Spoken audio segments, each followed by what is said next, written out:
한국말을 읽었는데 이게 도대체 무슨 내용인지 쉽지 않은 부분이기도 합니다. 오늘 이 말씀을 좀 자세히 살펴봐야 될 것 같습니다. 왜냐하면 이 부분이 이단들이 근거로 하는 말씀 중에 하나이기 때문에 그렇습니다. 유튜브가 긍정적인 측면이 있고 부정적인 측면이 있어요. 처음에 인터넷이 막 보급됐을 때는 정보의 바다, 우리가 모르는 내용들을 인터넷에서 다 찾을 수가 있었습니다. 획기적인 일이었죠. 그런데 유튜브는 그것을 한 단계 더 뛰어넘었어요. 전에는 다 글을 우리가 읽었는데 이제는 그 모든 내용을 영상으로 보여줍니다. 백문이 불여일견이라. 영상으로 설명하니까 더 많은 정보를 더 쉽게 우리가 받아들일 수가 있습니다. 그래서 유튜브가 정말 대단한 것 같아요. 없는 게 없어요. 다 나옵니다. 근데 유튜브에 부정적인 측면도 있죠. 그게 뭡니까? 검증되지 않은 내용들이 너무 많다라는 겁니다. 특별히 제가 우려하는 것은 뭐냐면 이 이단들이 유튜브를 적극적으로 활용하고 있어요. 며칠 전에 의사 복음을 알고 참된 기쁨을 누리다 이런 타이틀을 썸네일이라고 하죠. 이런 타이틀로 이렇게 영상 하나가 떠 있었어요. 뭔 내용인가 하고 궁금해서 봤습니다. 그런데 자기가 예수님을 만나서 새로운 삶을 살았다 이 얘기를 할 줄 알았는데 그게 아니라 한국교회 아주 유명한 목사님, 분당 우리교회 이찬수 목사님이 설교를 막 비판하는 내용이에요. 성경적으로 틀렸다는 겁니다. 설교가 가룟 유다가 예수님을 판 것은 가룟 유다가 성장하지 못했기 때문이다 이런 말씀을 하셨어요. 근데 그 사람의 주장은 성경 어디에 그런 말이 있느냐, 가룟 유다가 성장하지 못했다는 말이 어디 있느냐, 근거가 없는 이야기다. 그죠? 어느 측면에 보서는 맞는 말이기도 합니다. 그러면서 목사님을 막 이제 잘못됐다고 얘기합니다. 그러면서 그것을 성경적으로 자기가 푼다고 막 풀어요. 근데 제가 봤는데 그 사람 말도 성경적 근거가 없어요. 딱 듣는 순간 비유풀이로 막 딱 가는 순간 이단이구나. 근데 제가 뭘 우려했냐면 일반 성도들이 들었을 때 과연 이거를 분별할 수 있을까? 라는 생각이 들었던 거예요. 그리고 타이틀이 의사가 참된 복음을 알고 기쁨을 누리다 이러니까 사람들에게는 그 의사라는 말을 딱 들으면 무슨 감정이 느낍니까? 이 사람 똑똑하다. 그리고 바른 말을 할 것이다. 이런 선입견들이 이미 있다라는 것이죠. 그렇게 타이틀을 잡고 사람들에게 뭐합니까? 이 사람은 지금 똑똑한 사람이고 너희들에게 틀린 말을 할 사람이 아니야 라는 인식을 심어주기 때문에 사람들이 그렇게 영상을 보게 되면 그 말을 받아들이게 된다는 것입니다. 그러니까 의도적으로 타이틀을 그렇게 잡은 거예요. 왜? 사람들에게 지금 이 영상은 굉장히 신뢰도가 있는 영상이야 라고 전해주고 싶어서 미혹하는 거죠. 제가 보면서 참 심각하구나. 이단들이 이 유튜브를 통해서 사람들을 미혹하고 있구나. 자신들의 신앙을 그리고 기성교회, 지금에 있는 교회를 비판하고 잘못된 복음을 지금 전하고 있구나. 이런 심각성을 제가 유튜브를 통해서 느끼게 됐어요. 그러면서 우리가 하나님의 말씀을 바로 알지 못하며 미혹되기 딱 좋은 세상에 우리가 살고 있구나. 왜? 너무 많이 노출이 돼 있어요. 그리고 너무 쉽게 접할 수 있는 지금 상황들인 거예요. 오늘 우리가 읽은 이 본문의 말씀도 하나님의 교회, 어머니 하나님을 주장하는 사람들이 인용하는 성경 말씀입니다. 그들은 어머니 하나님이 성경적이라고 얘기를 해요.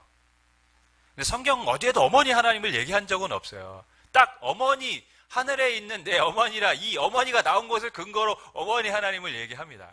여러분, 어머니 하나님이 계시면 성경에 어머니 하나님의 기록이 나오지 않았겠습니까? 수도 없이 나왔겠죠. 근데 그 구절은 없어요. 그냥 이 하늘에 있는 예루살렘이니 우리의 어머니라 이런 표현을 쓰죠. 어머니라는 표현 갖고 이게 어머니 하나님을 얘기한다고 주장을 하는 것이죠. 그래서 그들의 주장이 성경적인 근거가 왜 틀렸는지, 그러면 이 말씀이 뭘 말하려고 하는 것인지 오늘 우리가 살펴보도록 하겠습니다. 제가 계속해서 말씀드리면 갈라디아서가 굉장히 교리적인 서신서기 때문에 딱딱할 수밖에 없음을 여러분들에게 먼저 계속해서 양해의 말씀을 드리고 시작을 합니다. 하나님의 교회가 어머니 하나님을 주장하는 첫 번째 성경 구절은 창세기 1장 26절, 27절 말씀입니다. 한번 찾아볼까요? 창세기 1장 26절, 27절 말씀.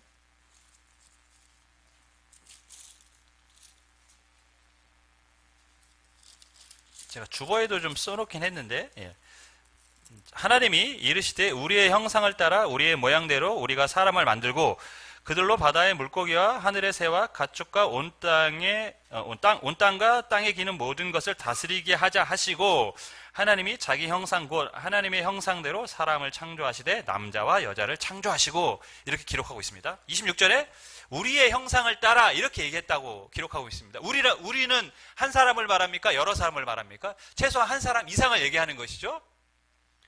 그러니까 여러 사람을 얘기하는 칭호입니다. 우리.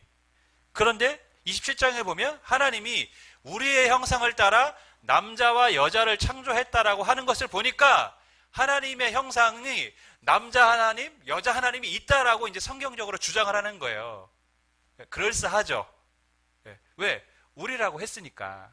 그리고 우리의 형상을 따라 남자와 여자를 창조했다고 하니까 하나님은 남자 하나님, 아버지 하나님, 어머니 하나님이 있다라는 것입니다. 그리고 주보를 보시면 제가 이제 그 하나님이라는 그 단어 안에 헬라어를 써놨어요. 엘로힘이라는 단어입니다. 엘로힘. 하나님은 엘로힘, 히브리어로 엘로힘이죠. 엘로힘이 복수라는 거예요. 그러니까 엘로힘이라는 단어 자체도 하나를 의미하는 것이 아니라 여럿을 의미하는 복수라는 것입니다. 그럼 맞습니다. 복수 명사죠. 그러니까 성경에 지금 하나님은 계속해서 한 명이 아니라 한 명 이상, 이들이 주장에 의하면 아버지 하나님, 어머니 하나님을 나타내는 것이고, 그래서 계속 엘로힘이라는 복수를 의미하는 하나님을 계속 썼다라는 겁니다. 이렇게 들으니까 이 말도 그럴싸해 보입니다. 근데 여러분, 제가 이들의 말을 딱 들으면서 생각났던 그런 격언 같은 게 있어요. 그게 뭐냐면, 무식하면 용감하구나. 엘로힘이라는 단어는 히브리어도 그렇고 헬라어도 그렇고 우리나라에는 없는 특징이 있는데, 우리나라는 그냥 책이면 책이에요. 그죠? 뭐 마스크면 마스크죠. 근데 히브리어는 이런 명사라고 이런 명사에는 젠더, 성이 있어요. 이게 남성인지 여성인지. 해는 우리 전래동화에 줄 타고 올라가서 여자 동생이 해가 되고 남자 동생이 달이 되고 그 아시죠? 예. 그래서 해는 여성이고 달은 남성이에요. 헬라어도 그렇습니다. 여성이고 남성이에요. 히브리어도 그렇습니다. 여성이 있고 남성이 있어요.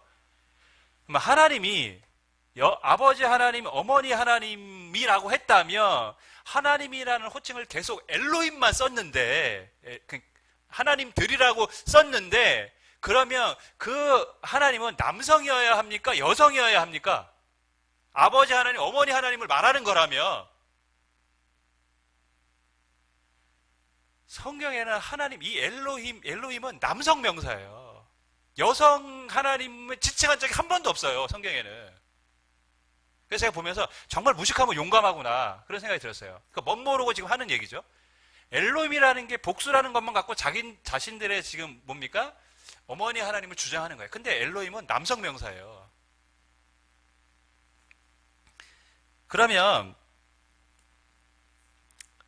우리가 여기서 그럼 알아야 될 게 뭐냐면, 이 형상이라는 게 뭐냐? 저기부터 가겠습니다. 그럼 왜 우리라고 했을까요? 왜 하나님을 복수명사를 썼을까요? 전통적으로 우리 신앙은 이 우리 하나님을 복수로 쓴 것은 삼위일체 하나님이기 때문에 그렇습니다. 그 근거는 어디 있습니까? 요한복음에 보면 1장 1절에서 3절의 말씀을 보면 태초에 말씀이 계십니다. 그죠? 이 말씀이 하나님과 함께 계셨고 이 말씀은 곧 하나님이시니라. 그러니까 태초에 말씀이 있었는데 이 말씀이 하나님이래요. 하나님과 함께 계셨대요. 태초부터. 그런데 3절 보면 만물이 그로 말미암아 지은 바 되었으니 지은 것이 하나도 그로 말미암지 않은 것이 없다라고 표현합니다. 무슨 말이죠? 그러니까 말씀이 하나님이고 이 세상의 모든 것들이 말씀을 통해서 지음을 받았다는 거예요. 그런데 그 말씀이 뭔지 계속 쭉 설명하다가 나중에 요한이 뭐라고 얘기합니까? 말씀이 육신이 되어 우리 가운데 거하시니 독생하신 하나님의 아들 예수 그리스도라고 소개를 합니다. 그러면 요한복음의 말씀을 보면 태초에 계신 말씀은 예수님이셨고 예수님은 하나님이셨고 그 하나님이 창조의 역할을 하셨다는 겁니다. 그래서 창세기로 가면 왜 하나님을 복수 여러 명으로 했을까요? 성부, 성자, 성령 하나님이기 때문에. 우리의 모양을 따라 창조했다고 했을까요? 우리 성부, 성자, 성령 하나님이 창조하신 것이죠. 이게 성경적이죠. 그럼 형상이란 말은 그럼 왜 했을까? 형상은 뭘 뜻하는 것인가를 우리가 알아야 됩니다. 여러분, 하나님은 영이십니다. 그죠? 하나님은 영이시라고 우리는 알고 있어요. 하나님은 영이시니 예배하는 자가 영과 진리로 예배할지니라. 그러면 영이라는 특징이 뭘까요? 우리가 잘못 알고 있는 게 하나님을 우리가 천국에 가면 어떤 모습일 것 같습니까? 우리 같은 모습일 것 같습니까? 그렇게들 다 생각해요. 아마 굉장히 인자하고 자비로우신 어떤 모습일 거라고 생각하지만 영은 형체가 없는 겁니다. 영은 형체가 없어요. 성경에서 가끔 하나님이 인간의 모습으로 나타나기도 하시고 인간의 모습으로 뭐 내가 보기도 하고 듣기도 하고 이런 표현을 쓰셨지만 그것은 인간이 이해할 수 있는 수준 안에서 하나님이 설명하신 것이지 하나님이 인간의 모습처럼 생겼다는 말씀은 아닌 거예요. 영이라는 것은 그런 것입니다. 그러면 형체가 뭐냐? 형상이 뭐냐? 그러면 성경은 왜 형상이라고 했을까? 오늘은 수준 높으신 분들만 와 계셔서 제가 충분히 이해하실 거라고 생각합니다. 형상은 이제 히브리어로 첼렘이라는 단어인데요. 이 형상은 어떤 모양을 그대로 본딴 조각물이 아니라 그 형상을 닮은 대리자라는 뜻이 있어요. 무슨 말씀이냐면 느부갓네살이 27m 되는 신상을 탁 만들었어요. 성경을 보면. 그리고 사람들에게 그 신상을 보면 다 뭐하라고 합니까? 절하라고 했어요. 왜? 그 신상, 돌로 만든 신상은 뭡니까? 금으로 만든 신상은 저거죠. 신의 모양이니까. 그러니까 신의 모양을 본딴 거니까 신과 동일하다, 절하라는 거예요. 우리나라도 사찰에 가면 부처 상이 있습니다. 유명한 산에 가면 굉장히 큰 석상 있죠. 그죠? 부처의 석상이 있습니다. 사람들은 거기서 뭐 하죠? 거기서 이렇게 물공을 드리고 합니다. 뭐라고 생각합니까? 그거에 부처님 앞이라고 생각을 하는 거예요.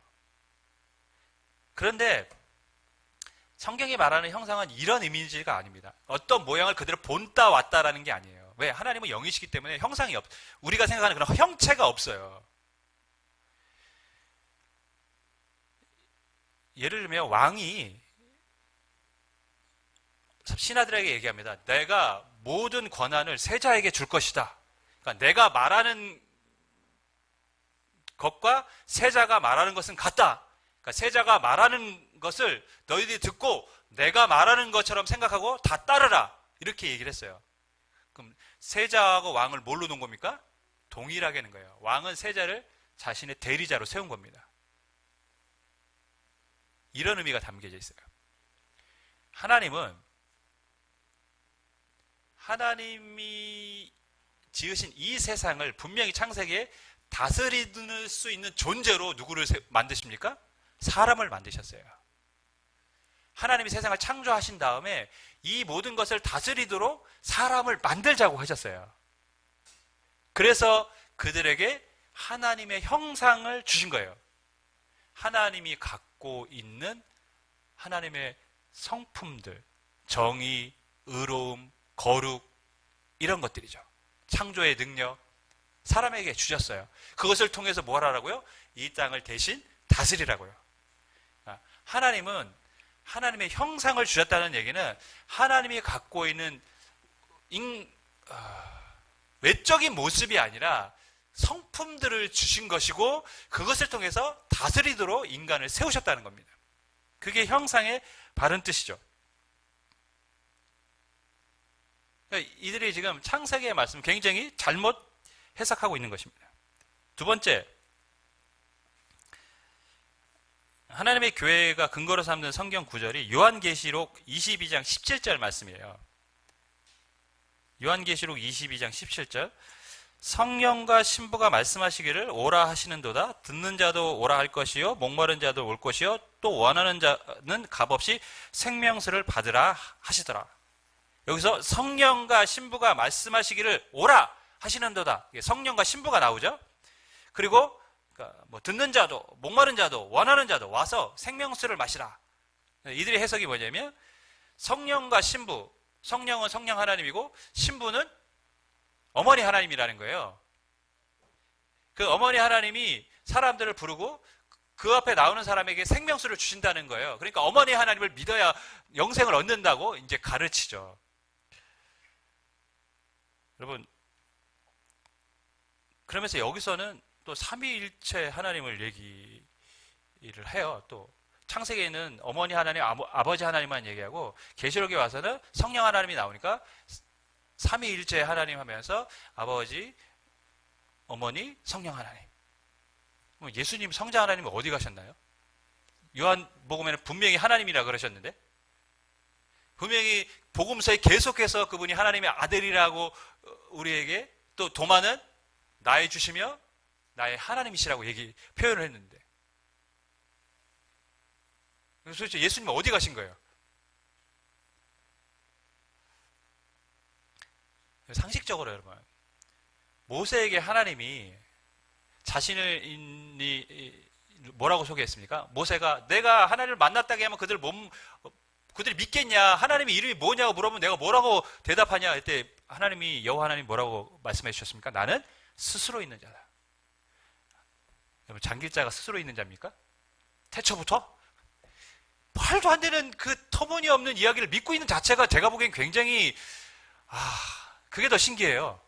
그 믿음이 더 대단한 것 같아요. 여러분, 성경에서는요, 하나님의 백성들을 신부라는 표현을 썼어요. 구약시대에도 그랬습니다. 예레미야 선지자에게 하나님이 뭐라고 말씀하셨냐면 내가 그들의 남편이 되었어도 그들이 내 언약을 파기했다라고 했습니다. 그러니까 이스라엘 백성을 향해서 그들이 하나님 앞에 범죄하고 우상 숭배하는 모습을 보면서 내가 그들의 남편이었어도 그들이 내 언약을 파기했다라고 얘기합니다. 그러니까 하나님의 남편이면 이스라엘 백성은 뭡니까? 하나님의 백성의 아내, 신부예요. 그렇게 하나님이 표현을 하셨어요. 그만큼 아꼈다는 것이죠. 그래서 이스라엘 백성이 우상 숭배를 한 것에 대해서 너희가 간음했다라는 말씀을 그래서 하신 겁니다. 나만 섬겨야 되는데 왜? 남편이고 아내의 관계인데 그렇게 내가 너희를 사랑하고 아끼는데 너희는 나를 버리고 우상을 숭배했다. 너희는 간음한 거야. 이렇게 하나님이 책망하신 거죠. 근데 신약시대에도 오면 그렇게 얘기하면 교회를 향해서 하나님의 백성들이 교회죠. 교회를 향해서 내가 너희를 정결한 처녀로 한 남편인 그리스도께 드리려고 중매함이로다.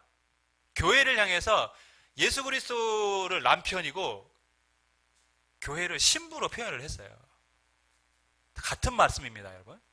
하나님의 백성을 남편과 아내, 교회를 그리스도의 신부로 표현을 해요. 왜냐하면 순결해야 한다라는 것이죠. 믿음 안에서 거룩해야 한다라는 것이죠. 요한계시록의 말씀도 실은 읽어보면 21장부터 천국에 대한 이야기 쫙 설명해요. 뭐 천국은 생명수가 있고 막 설명합니다. 그리고 나서 내가 교회에 이 말씀을 전하였다라고 예수님이 말씀도 하셔요. 그 다음에 나온 이야기가 바로 이겁니다. 성령과 교회가 오라라는 거예요. 누구든지 오라. 생명수를 마셔라. 그 말은 무슨 뜻이죠? 성령과 먼저 간 하나님의 백성들이 이 땅에 있는 수많은 사람들에게 예수님 앞에 나오라고 지금 요청하고 있는 것이죠. 와라. 누구든지 와라.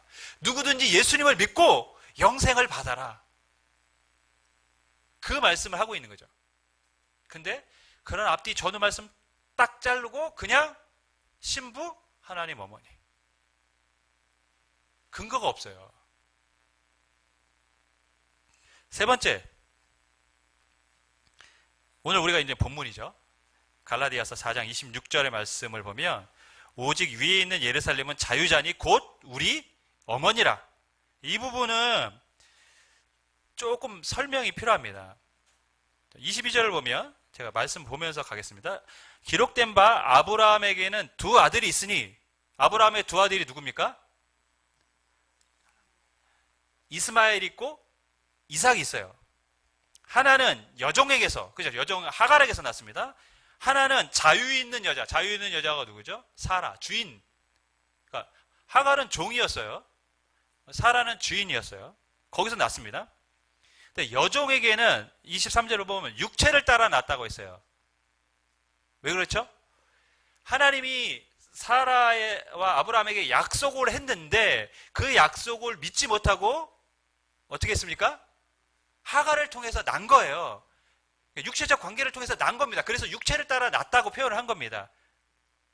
그리고 자유 있는 여자에게는 약속으로 말미암았다.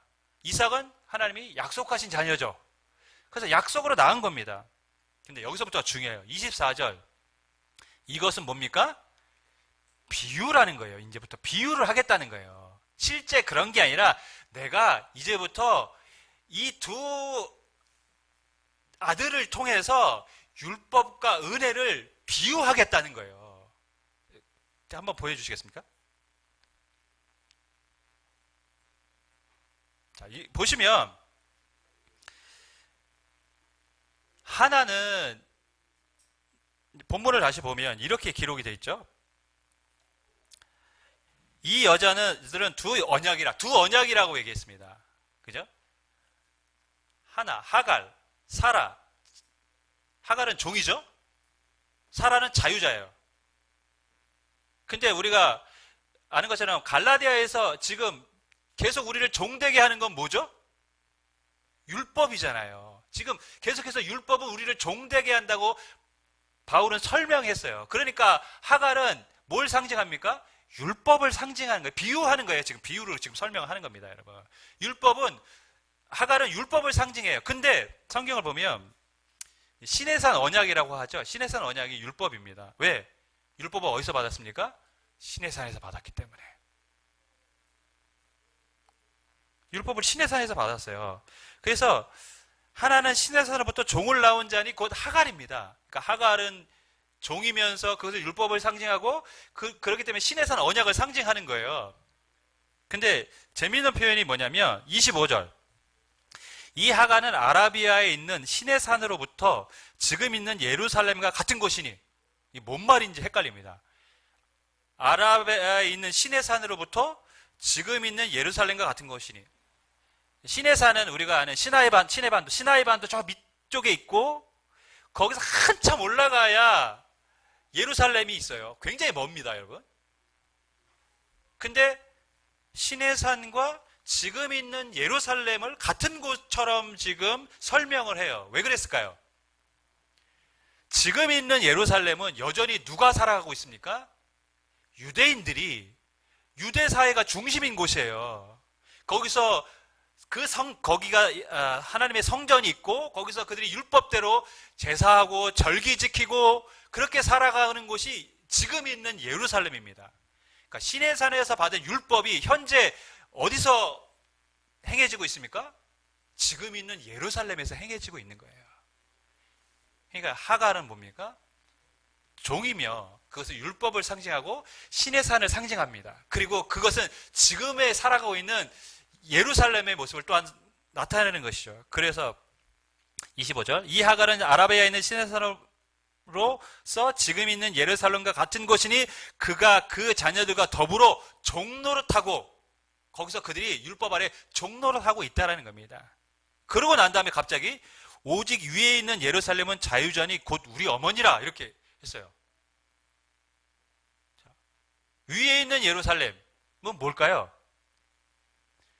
지금 있는 예루살렘이 이 땅의 예루살렘이라면 위에 있는 예루살렘은 뭘까요? 천국이겠죠. 천국을 말하는 거예요. 예루살렘이 공중에 떠 있는 거 얘기하는 거 아닐 거 아니에요. 천국을 얘기하는 거예요. 그것은 뭡니까? 지금 있는 예루살렘은 유대교, 율법을 지키는 사람들이 살고 있는 곳이라며 위에 있는 예루살렘은 약속의 자녀들이 살고 있는 곳. 그것이 위에 있는 예루살렘입니다. 그 약속은 누구를 통해 주어졌습니까? 아브라함을 통해 주어졌어요. 그 약속의 자녀가 누굽니까? 이삭이고 그의 어머니가 누굽니까? 사라죠. 그래서 이런 표현을 쓴 거죠. 오직 위에 있는 예루살렘은 자유자니 곧 우리 어머니라. 이게 사람을 지칭한 것이 아니라 위에 있는 하갈을 지금 있는 예루살렘으로 묘사했다면 사라는 위에 약속의 자녀들을 이삭으로부터 해서 이제 나왔다는 것이죠. 그렇기 때문에 위에 있는 예루살렘은 자유자고 우리 어머니라, 그 사라를 비유한다라고 설명한 것 뿐이에요. 그러니까 바울 자체가 여기서 뭐라고 얘기했냐면 이게 비유다라고 얘기했지 이게 실체라고 얘기하지 않았어요. 그냥 비유로 내가 설명을 한다. 그러면서 우리가 잘 아는 것처럼 하갈이 아들을 낳고 이스마엘을 얻고 나서 사라를 공격하고 막 그랬잖아요. 그런 것처럼 지금 율법을 가진 자들이 복음을 가진 자들을 지금도 박해하고 있다. 지금 비유를 설명을 하는 거예요. 그 두 아들의 관계를 소개해서. 하지만 어떡합니까? 결국에 이스마엘은 쫓겨나죠. 왜? 유업을 받지 못했어요. 그들은 유업을 받을 수 없다. 결국엔 약속의 자녀 이삭만이 유업을 받았다. 그렇기 때문에 우리 예수님을 믿는 믿음을 갖고 은혜로 구원받은 이 약속의 자녀들만이 하나님 나라의 유업을 받는 자들이라는 거예요.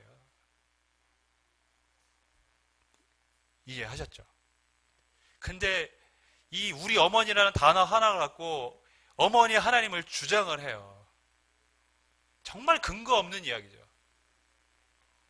성경 말씀을 제대로 이해한 것이 아니라 자기 멋대로 지금 해석을 하고 있습니다. 오늘 그럼 본문이 주는 우리의 교훈은 무엇일까요? 제가 빨리 말씀드리겠습니다. 이단이 굉장히 난립을 하고 있습니다. 여러분, 이단의 난립은 말세의 징조입니다. 저는 정말 심각한 우려를 막 했어요. 교회가 이것을 방어할 수 있는 방법이 없어요. 왜? 너무 쉽게 접할 수 있으니까요. 우리가 통제할 수 있는 그런 게 없어요. 너무 많은 사람들이 쉽게 이단의 영상을 보고 빠져들기 쉬운 상황들에 지금 노출되어 있는 겁니다. 근데 가만히 생각해 보니까 성경 말씀을 보면 이게 말세의 징조라는 걸 알게 돼요. 말세에 적그리스도가 나오고 거짓 선생들이 나와서 믿는 사람들을 유혹하는 게 말세의 징조거든요. 그러면 지금의 상황은 말세의 징조인 거예요. 우리는 지금 무슨 시대를 살아가고 있습니까? 마지막 시대를 어쩌면 살고 있는 것입니다. 마지막 시대를 살고 있는 자들에게 요구되는 것은 뭡니까? 깨어있으라는 거예요. 깨어있어라. 깨어있으려면 어떻게 합니까? 우리가 말씀 안에 바로 쓰고 기도하지 않으면 실은 이런 이단들의 공격에 미혹당하기 너무 쉬운 시대를 우리는 살고 있다는 것이죠. 두 번째, 우리는 약속의 자녀라는 겁니다. 오늘 우리가 설교의 제목이죠. 우리는 약속의 자녀입니다. 여러분, 우리가 구원받은 게 우리의 공로나 행위 때문에 구원받은 게 아닙니다. 실은 우리는 굉장히 변덕스럽습니다. 사람은 변덕스러워요. 바람이 조금만 불어도 갈대가 막 휘날리듯이 실은 사람의 믿음이 그렇습니다. 조그만 고난이 와도 막 흔들립니다. 갈대처럼. 그게 인간의 본성이에요. 근데 그 인간의 어떠한 것에 구원의 근거를 둔다면 누구도 구원받을 사람이 없어요. 왜? 다 변덕스러우니까 인간은. 이스라엘이 범죄했어도 하나님은 약속하신 그리스도를 보내주셨습니다. 그게 하나님의 약속입니다. 하나님의 약속은 변함이 없으세요. 하나님은 약속을 반드시 지키시는 분이십니다. 그것이 우리가 구원을 확실할 수 있는 근거입니다. 나 때문이 아니라 무엇 때문에요? 하나님의 약속 때문에. 여러분 구원 받으셨습니까? 이렇게 물으면 이제 삐쭉삐쭉 돼요. 이제 어떤 분들은 내가 구원 받은 게 맞나? 내 믿음이 이게 바른 믿음이 맞나? 내가 제대로 믿고 있는 게 맞나? 여러분 구원은 사람에게 의해서 나는 게 아닙니다. 구원 받으셨습니까? 아멘. 우리 표현으로 하면 아멘. 예스. 물론이죠. 왜요? 왜 우리가 구원 받았습니까, 여러분? 하나님은 은혜로, 믿음으로 우리를 구원하시겠다고 약속하셨기 때문에 우리가 그 약속 때문에 구원을 받은 줄 믿습니다. 흔들리지 마십시오. 그리고 마지막 때 깨어서 우리가 말씀 안에서 바로 서서 기도하면서 좀 바른 복음을 우리가 듣고 또 전할 수 있는 교회가 되기를 주님의 이름으로 간절히 축원하겠습니다.